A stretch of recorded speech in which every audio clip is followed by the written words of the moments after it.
प्राचीन उपवन एक अप्राकृतिक शांति में खड़ा है, फिर भी उसके पत्ते धीरे धीरे हिलते हैं, मानो किसी अनदेखी सांस से हिल रहे हों। घने पत्तों के बीच से सूरज की रोशनी छनकर आ रही है, जिससे जंगल के फर्श पर रोशनी और छाया का एक अजीब नृत्य हो रहा है। पत्तों की एक नरम, लगातार सरसराहट हवा में भर जाती है, जिससे शांत कुंज में एक रहस्यमय और परेशान करने वाला माहौल बन जाता है। एक पुरानी, जंग लगी काली साइकिल लावारिस खड़ी है। उसकी लंबी परछाई एक खामोश प्रहरी की तरह जमीन पर फैली हुई है।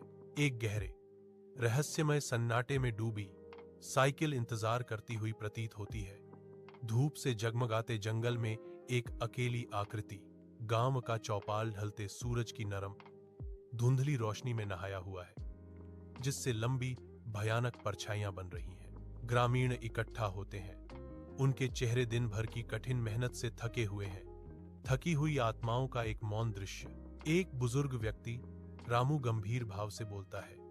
उसकी आंखों में गहरी आशंका है। अन्य ग्रामीण धीरे धीरे सिर हिलाते हैं।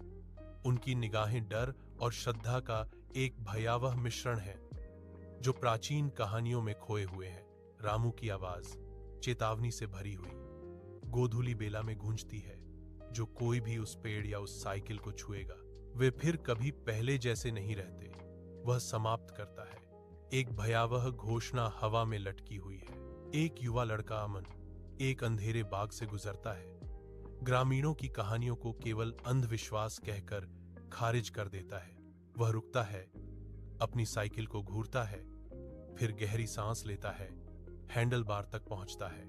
जैसे ही उसकी उंगलियां ठंडी धातु को छूती हैं, हवा का एक अचानक झोंका गरजता है, पत्तियों को तेज से सरसराहट देता है। अमन की आंखें चौड़ी हो गईं। उसका पहले का आत्मविश्वास गायब हो गया। उसकी जगह एक गहरी, अनकही डर ने ले ली।